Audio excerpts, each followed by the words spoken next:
morning. Let's start. The first topic is the Public Examination Prevention of Unfair Means Bill 2024. What is the bill? So it is the Public Examinations Prevention of Unfair Means Bill 2024. The Union Minister Jitendra Singh introduced the Public Examinations Prevention of Unfair Means Bill 2024 in the Lok Sabha. What is the bill? The public examinations, the examinations conducted for different competitive examinations. Prevention of unfair means, because in the last few years there are so many instances of unfair practices taking place in this examination, for which the exams are to be cancelled. Sometimes the leak of the question, sometimes some irregularities. So crores of students are suffering, and huge money is wasted for this. That's why the government decided to bring a bill for this in Lok Sabha. The bill mandates a maximum jail term of 10 years and a fine up to 1 crore for malpractices and irregularities in competitive examinations. Okay. New summary: Public Examination Prevention of Unfair Means Bill 2024. The government tabled the Public Examination Prevention of Unfair Means Bill in the Lok Sabha to check malpractices and irregularities in competitive examinations. Background against which the bill has been brought: the bill comes in the backdrop of a cancellation of a series of competitive tests such as the Teachers Recruitment Examination in Rajasthan, the Common Eligibility Test for Group D post in Haryana, Recruitment Exam for Junior Clerk in Gujarat, and the Constable Recruitment Examination in Bihar following question paper leak. So all the exams are cancelled due to question paper leak. So statistics say, as per the report, more than 1.5 crore students have been affected by paper leak from 2016 to 2023. More than 70 cases of question paper leak have occurred in the same period.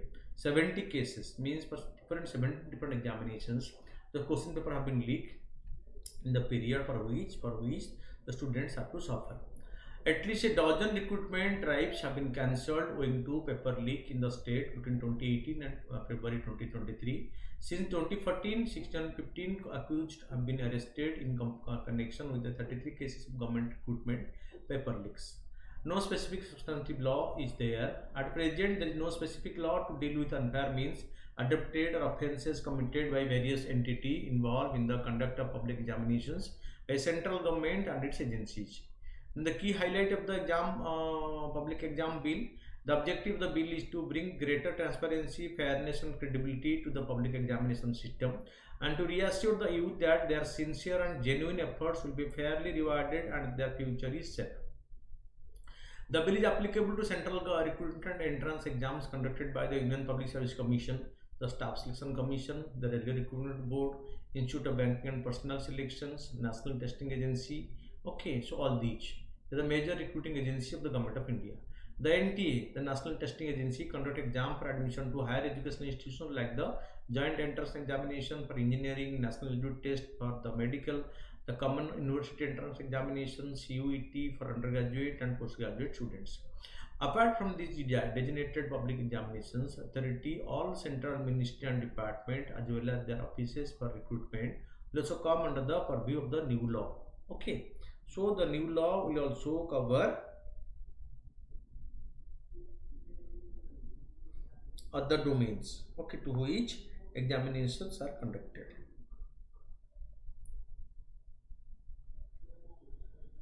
It does not target students. The bill provides punishment for persons, organized group or institutions indulging in unfair means for monetary or wrongful gains. However, candidates appearing for the exams have been left out of this purview. Candidates shall continue to be covered under the extant administrative provision of the Public Examination Authority concerned, because any violation from the candidate side will be taken care by the examination conducting authority like the UPSC, IBPS, etc. Their disciplinary action as per their mandate will be applicable. But these terms and conditions and this punishment will be for the recruiting agency and the institutions or individuals who do the malpractices in this. Okay. So punishment: the bill mandates a 3 to 5 year prison term for involvement in paper leak cases. However, in cases where a link is organized crime, the proven it calls for a prison sentence of 10 years. They impose a fine of 1 crore and recovering the cost of conducting examination from the firm. If any firm is involved in this sort of activities, so the entire examination expenditures will be recovered from this particular farm. Fine. It's a farm may also be barred from conducting public exam for years in case of a conviction. If any agency is involved in this, it will be barred from conducting such examination in future. So define unfair means section 3 of the bill define unfair means it proposed 20 offences and unfair means including impersonation, manipulation of answer sheet and tampering with documents. Nature of offences section 9 of the bill state that all offences shall be cognizable, non-bailable and non-compoundable. Investigation the bill proposes that officers not under the rank of deputy superintendent of police or assistant commissioner of police must head such matter. Okay, the bill proposes that officers not under the rank of deputy superintendent of police or assistant commissioner of police must head up such matters. The government under the bill also hold the power to send to the probe to the central agency. In essence, this frees up to the police to act on its own and arrest suspect without a warrant. So the suspected person can be arrested without even a warrant issued by the judiciary. Okay.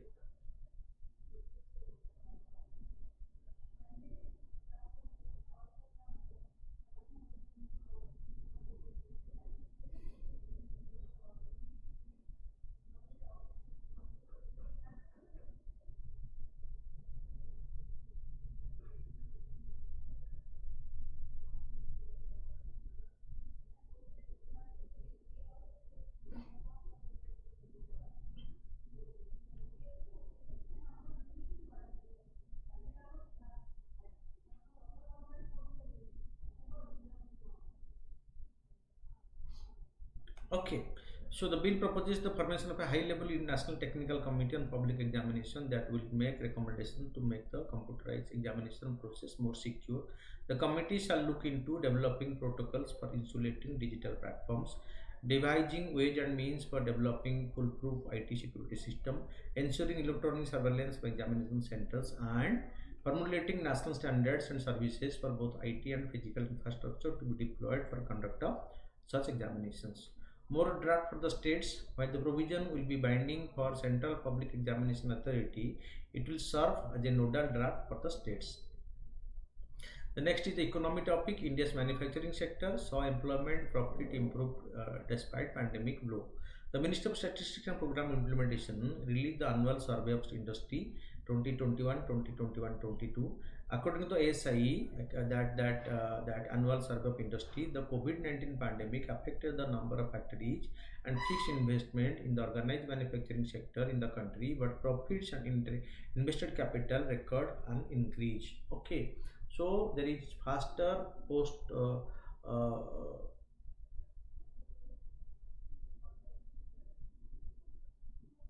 COVID recovery was very fast in India, and this level has seen an increase in the recent past. Okay. The annual survey of industry data is the principal source of industrial statistics and data for organized manufacturing employing 10 or more workers using power and those employing 20 or more workers without using power. An introduction to India's manufacturing sector. Manufacturing is emerging as an integral pillar in the country's economic growth thanks to the performance of key sectors like automotive, engineering, chemicals, pharmaceuticals and consumer durables. With 17% of the nation's GDP and over 27.3 million workers, the manufacturing sector plays a significant role in the Indian economy. India now has the physical and digital infrastructure to raise the share of the manufacturing sector in the economy and make a realistic bid to be an important player in the global supply chain. Through the implementation of different programs and policy, the Indian government hopes to have 25% of the economy output come from manufacturing by 2025, the National Manufacturing Policy says.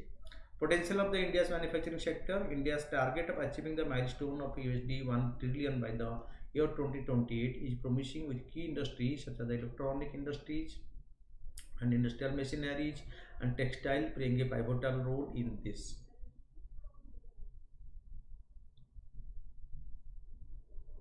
Due to factors like power growth, long-term employment prospect and skilled routes for millions of people,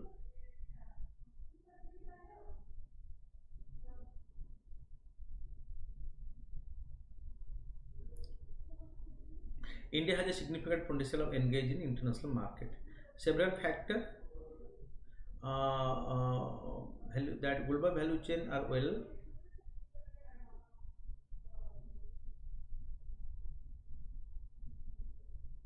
Okay, so global value chains are well positioned to benefit from India's advantages in terms of raw materials, industrial.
Okay, so they can take advantage of four market opportunity: expanding export, localizing import, because exports are to different destinations. International destinations are increasing from India.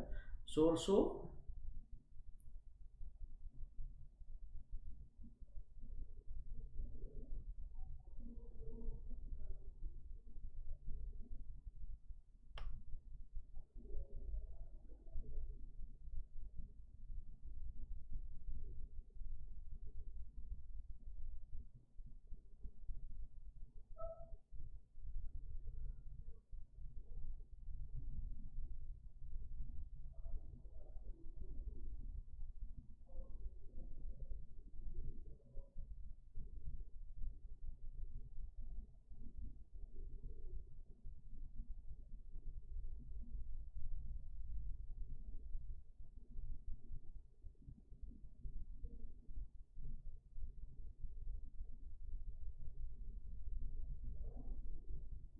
okay, so they can take advantage of the four market opportunity: expanding export, okay, localizing import, then internal demand. It is also increasing in the country, and contract manufacturing. So right now we are going for contract manufacturing, and definitely it has expanded the scope in the country. Manufacturing sector in India is gradually shifting to a more automated and process-driven manufacturing, which is expected to increase the efficiency and boost production of the manufacturing industry. Challenges faced by the India's manufacturing sector: lack of infrastructure. The manufacturing sector requires robust infrastructure, including transportation, power, and telecommunication, to function smoothly. Lack of skilled power. So India's education system has not been able to keep up with the changing needs of the economy, and there is a shortage of skilled worker in the manufacturing sector. Fine.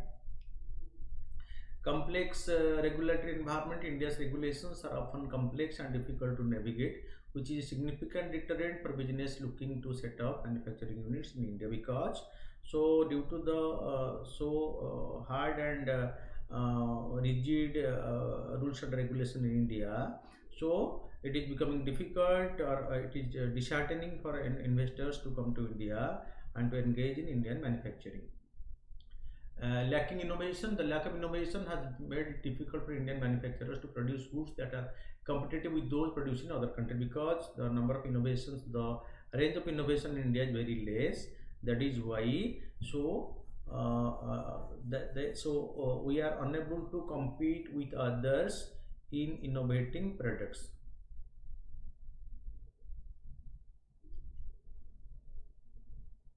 Okay, so despite the challenges, India's manufacturing industry has started its journey to achieve self-reliance. This is majorly because the manufacturing sector has gone through many changes post-pandemic. For example, huge dependence on raw materials coming from China and other countries has been reduced.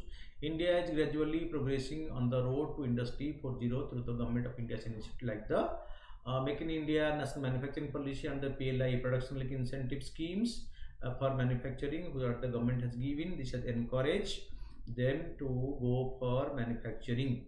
India has ascended to become the world's fifth largest economy and is expected to become the third largest by 2030. Government has a target to make India the third largest economy. India became the fifth largest economy in 2023, and the target is to make India the third largest economy by 2030 as per the government projection. India's ambition to become the next big global manufacturing hub will have a significant bearing on its growth over the next few years, because manufacturing definitely needs the growth for development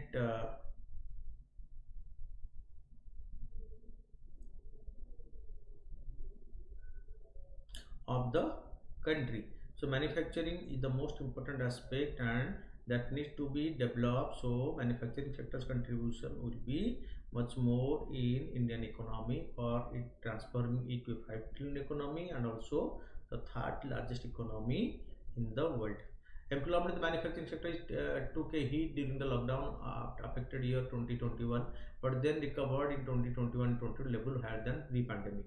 The improvement has increased to the pre-pandemic level in 21-22. The number of workers employed in the factory reduced to 1.26 crore in 2021 from 1.31 crore in 1920, but recorded an increase in 21-22 to 1.36 crore, which is more than the pre-pandemic level. Fixed capital investment took a sharp hit during the pandemic affected years. Gross capital, fixed capital formation, an indicator of investment, declined by 11%. Okay, in 21-22 to 3.30 lakh crore from 4.17 lakh crore in the pre-pandemic year in 2019-20. So this has again started increasing. The GFCCFs picked up marginally in 21-22, rising about 5% from the 3.14 lakh crore in 2021.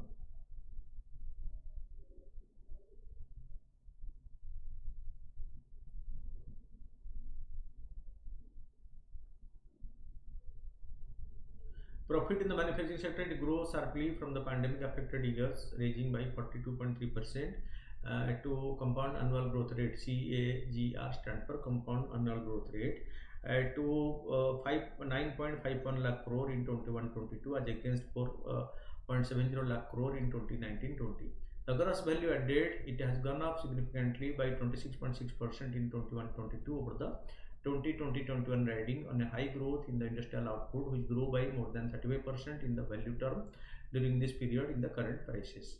Significance of the ASI result, it exhibits the resilience shown by the Indian manufacturing sector and tell the unique turnaround story of the Indian manufacturing sector. Right? Then the Saigon X1 AstroSat, India's first dedicated multi-wavelength astronomy mission, accomplished the difficult task of measuring the X-ray polarization of the Saigon X1 black hole system. It was discovered over 4 decades ago. It is one of the first confirmed black hole system in our galaxy. The black hole in the Saigon X1 is 20 times heavier than the Sun and has a companion, a heavy supergiant star 40 times more massive than Sun in a binary system. Located at a distance that is about 400 times more than the distance between Earth and the Sun. Due to the gravitational pull, the black hole material from the supergiant fall and spiral towards the black hole. This process leads to the formation of a thin accretion disk, which is responsible for the soft X-rays. Significance of the X-ray polarization. Normal X-ray measurement only reveals the energy or intensity of the radiations. Polarization characteristics of X-ray, which tells about the orientation of the oscillating electrical field, holds clues on the geometry and other property of the black hole. This measurement of high polarization in this source in the 100 to 380 kV implies that radiation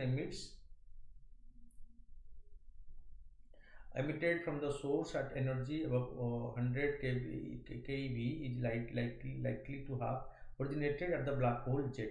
Polarization is one of the properties that a photon carries from the celestial object in the sky. Then the GHR, Go Home and Reunite portal. The Go Home and Reunite portal have been developed by the National Commission for Protected Child Rights. It is a portal to digitally monitor, track and restoration and repatriation of children according to portal under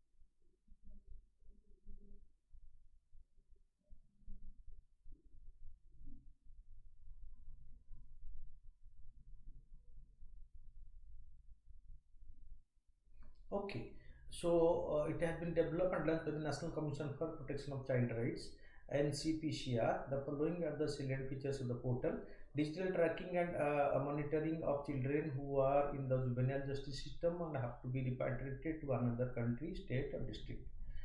Okay, digital transfer of cases of children to the concerned juvenile justice system. Okay, just board children welfare committee of the state, it will be in the speedy repatriation of children, where there is a requirement of a translator, interpreter, expert. A request will be made to the concerned state government regarding this. Okay, so child welfare committee and district child protection officers can ensure proper restoration and rehabilitation of children by digitally monitoring the progress of the case. A checklist format will be provided in the form so that the children who are being had to repatriate or children who are not getting their entitled compensation or other monetary benefit can be identified by this portal.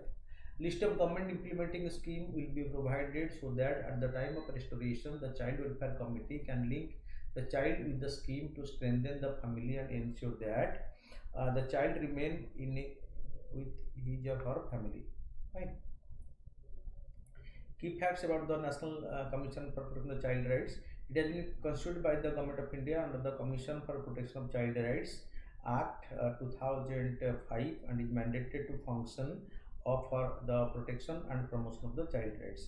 It has the following functions: examine and review existing safeguard for the protection of child rights and recommend measures for their effective implementation, report annually and at their interval to the central government on the effectiveness of the safeguards, investigate violation of child rights and recommend legal proceedings in appropriate cases, review existing policy, program and activity related to child rights and make recommendation for their improvement.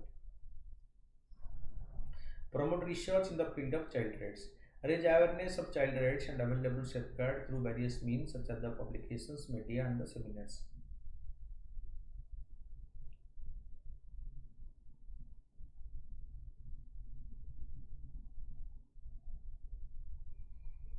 Okay, inspect institutions where children are retained or reside, including juvenile homes. Recommended remedial action if necessary when they are staying in the juvenile homes. And investigate complaints and take so motor notice of issue related to the deprivation and violation of child rights, the non-implementation of law protecting the developing children. The Commission, while investigating, shall have all the powers of a civil court.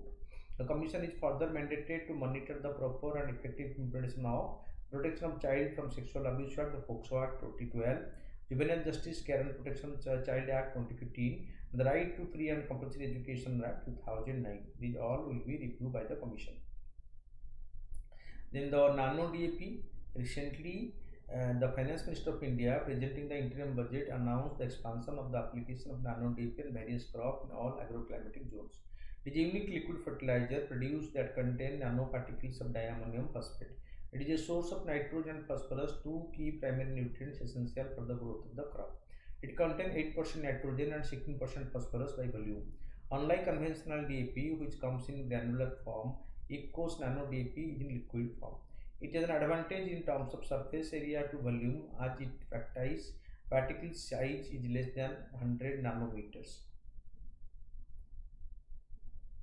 Advantage of Nano DAP: higher crop yield due to small size and more surface area to volume ratio. Seed transplant and foliar applications of Nano DAP at critical growth stage enhances nutrient availability to crops. Hence, crop yield increases due to increase in the leaf, chlorophyll photosynthesis, root biomass, number of effective tillers and branches. These are the advantage of the Nano DAP.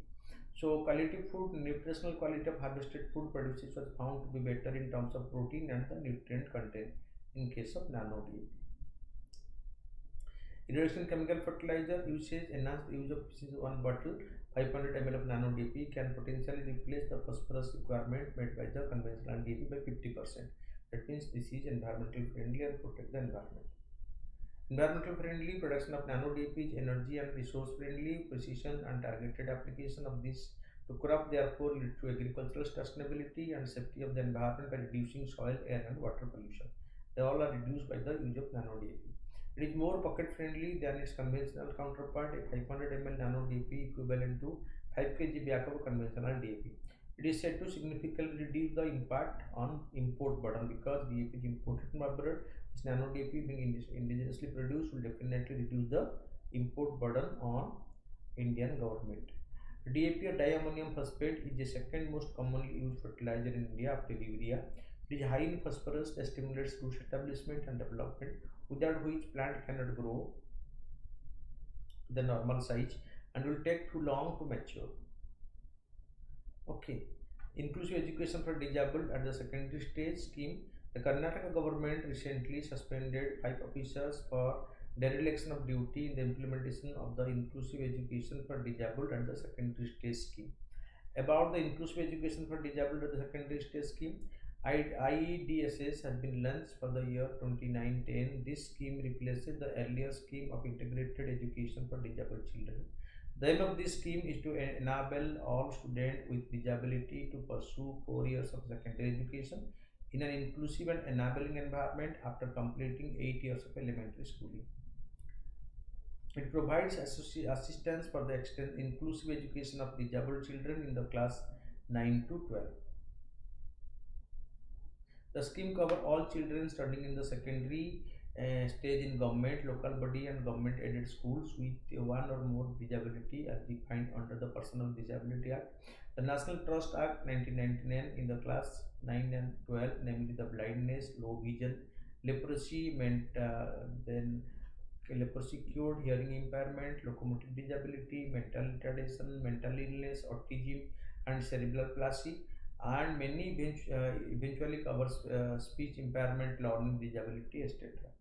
Girls with the disabilities.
Okay, girls with disability receive special focus to help them gain access to secondary school, as also to information and guidance of developing their potential.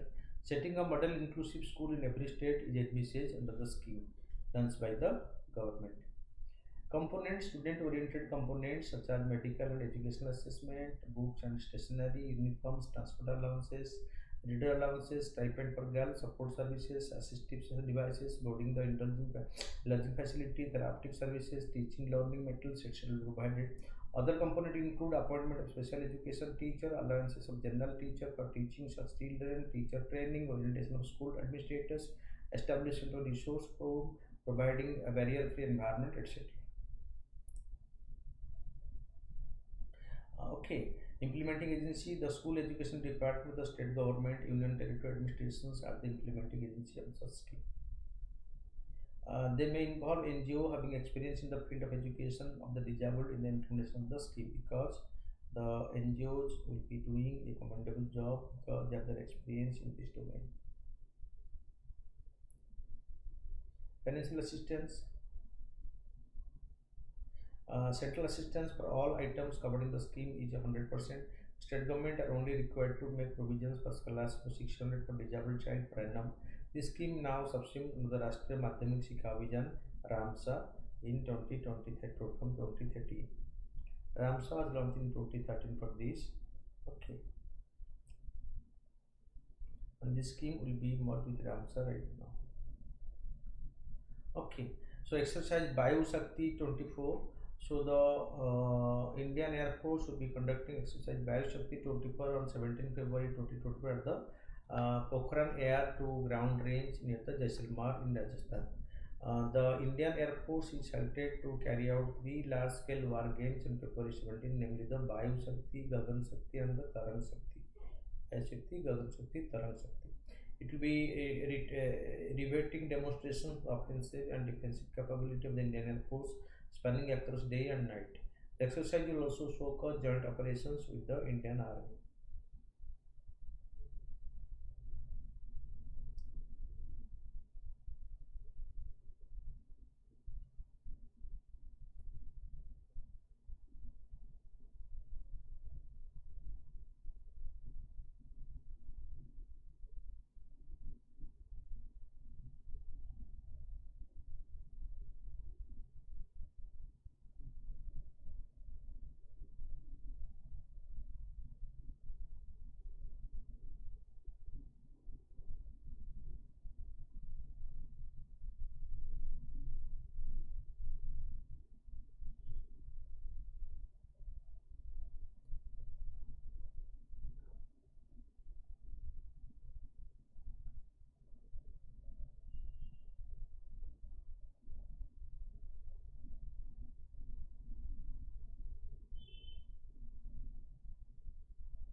Okay. So, exercise Bioshakti, the Indian Air Force will first undertake the major Bioshakti firepower demonstration, which is held once every 3 years with 135 fighters, aircraft, helicopters, and drone at the Parakram fielding firing range. Gagan Shakti, the second mega exercise of the Gagan Shakti, in this almost the entire airfield race will be activated from north to south and from west to east to test integrated war fighting strategy and tactics with the other two forces and other stakeholders. All the potent weapon systems like the Rafale fighter aircraft and the S-400 air defense system could be participating in the Gagan Shakti exercise. The exercise, which is held once in 5 years, is also going to be the biggest ever in the series with active participation from other two services like the Army and the Air Force.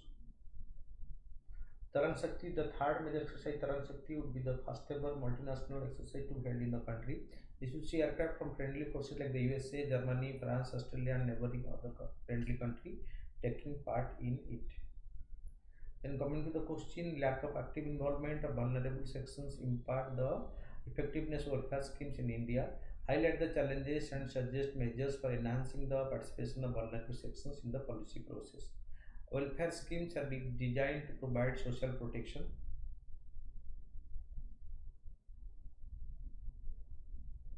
support and upliftment to disadvantaged and marginalized groups in society. However, without active involvement and participation from these groups, the intended benefit of the scheme may not reach those who need them the most. Active involvement, enhancing program relevance, vulnerable sections participation aligns welfare scheme with realities, addresses their issue and make program more relevant and impactful.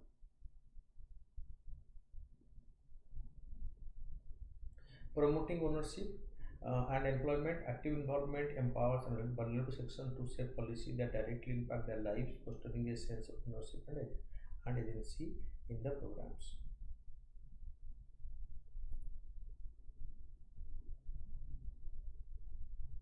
Ensuring effective implementation involving vulnerable section in the policy process allow policymakers to gain valuable insight for effective implementation strategy for them. Right. Challenges hinder the effectiveness of welfare schemes.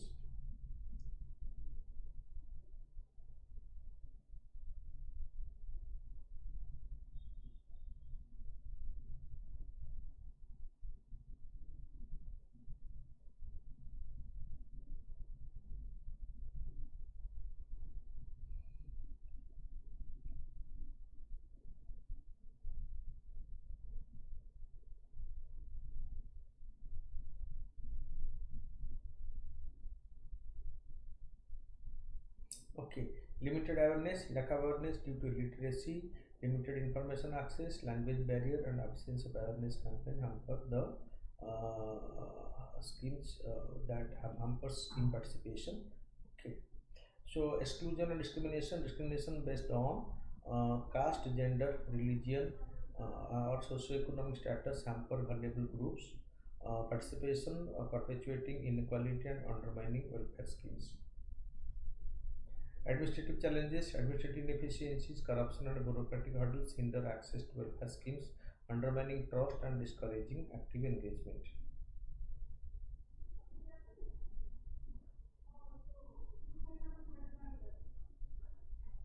Measures to enhance the participation of vulnerable sections in the policy process, inclusive representation, promote representation of vulnerable sections of the decision making body through affirmative action, quota or reserved seats.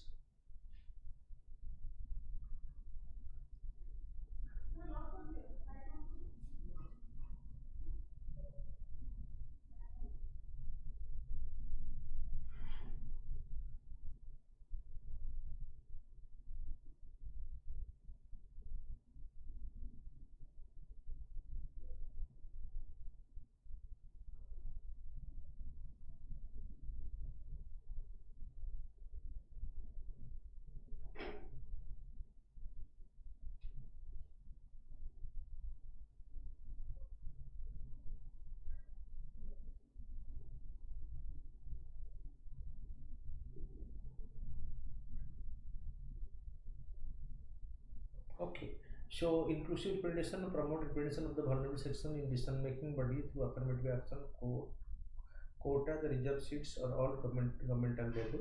Capacity building, offer training and education. Okay, offer training and education to empower vulnerable groups for active policy participation by enhancing their knowledge and advocacy skill.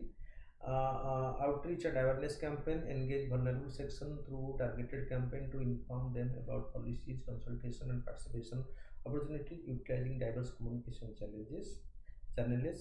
So different channels are there, this can be used. Collaborative partnership, promote collaborations between the policymakers, civil society, community to foster dialogue. Meaningful participation in the policy development for the vulnerable section.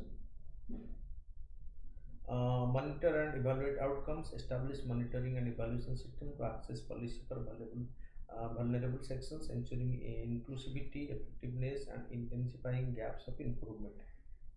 Okay, so conclusion, by recognizing the challenges they face and implementing measures to enhance their participation, we can create a more inclusive and responsive policy environment, empowering vulnerable sections through awareness, capacity building and inclusive decision making process will lead to more impactful and sustainable welfare schemes, ultimately fostering social equality and upliftment for them. Then coming to the MCQ, the Samarth initiative has been launched for promoting women, micro, small and medium enterprises. Okay, niche A.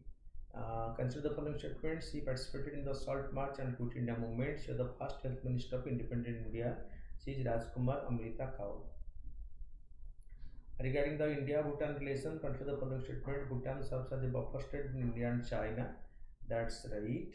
India is Bhutan's top trade partner, both as an import source and export destination. Right.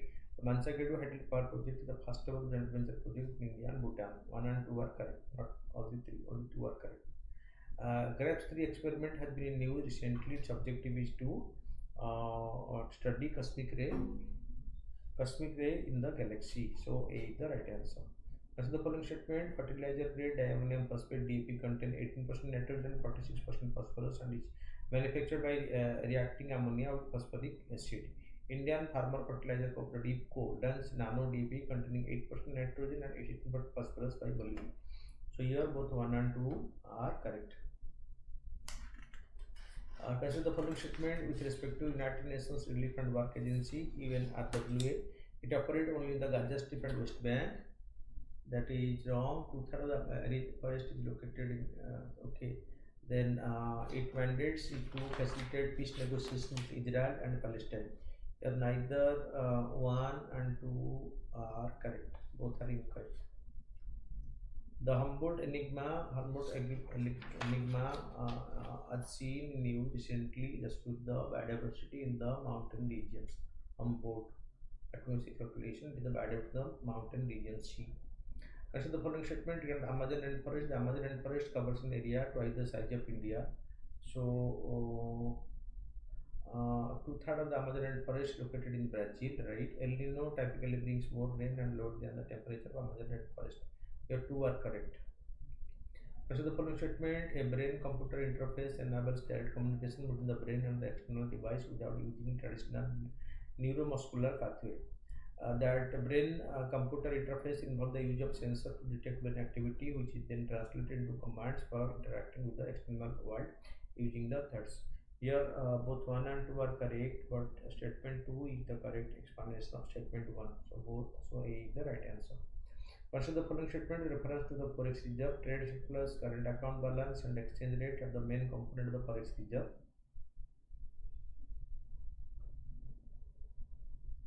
Foreign exchange reserve helps a country manage its foreign exchange rate by influencing supply and demand of its currency, right? Higher amount of foreign exchange reserve leads to a lower credit rating. So this is 1 and 2, 3 are wrong, only 2 is correct. So only 2 is correct.